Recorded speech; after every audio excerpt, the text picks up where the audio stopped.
This is Defender on the Williams Greatest Hits disc for the PlayStation 1. You get 6 games, most notably Robotron 2084, Joust, and Defender 1 and Defender 2.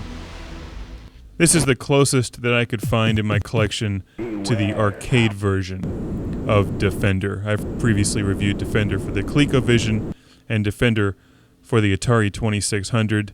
Defender here on the PlayStation, this emulated version, you get the introduction screen explaining all of the different enemies and the scores that you get for destroying them, which is pretty cool. And what I really like about the Williams Greatest Hits disc is that it comes with interviews from the designers. We have Eugene Jarvis interviewed in here. There's photo galleries showing pictures of the machines, and also some text articles giving you the whole backstory on Defender, Robotron, Joust, and all these other cool games. But let's get into the gameplay here.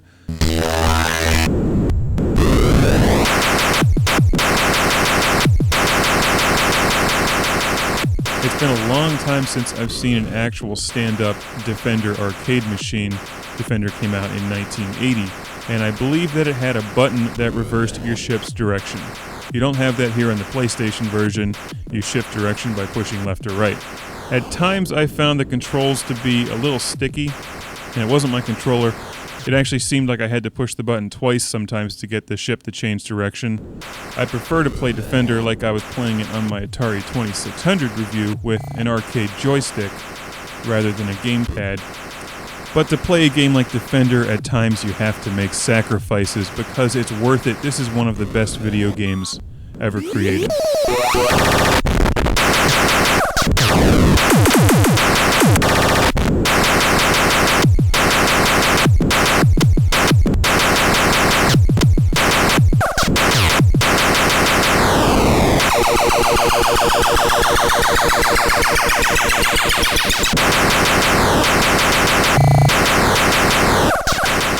As you can see on screen, this is the best looking version of Defender that I've reviewed because this looks like the real thing.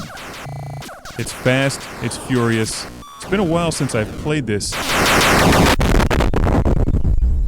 And I forgot exactly how much this game reminds me of Robotron 2084, which is up there with my favorite games of all time.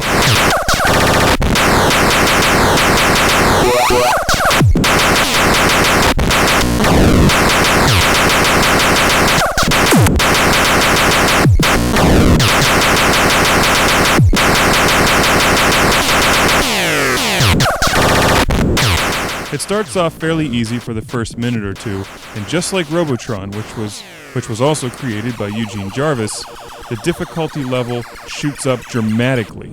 The game becomes very challenging very quickly. It's frantic, it's fast-paced, it challenges your reflexes, it challenges your patience. And I'm playing this on my PlayStation 3, and I have to tell you, I'm glad that I didn't have to keep plugging quarters into it. I can see where this game would have made arcades a fortune. It's highly addictive and it just kicks the crap out of you. And to become good at Defender, just like Robotron, you have to spend a lot of time playing it, which means they would have gotten a lot of money in the arcades.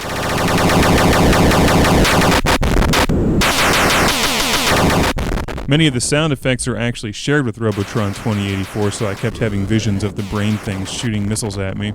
All of my humans were captured and turned into mutants, and I entered empty space and was quickly annihilated as I was out of smart bombs, which I rely on heavily in the dark, scary depths of outer space surrounded by mutants.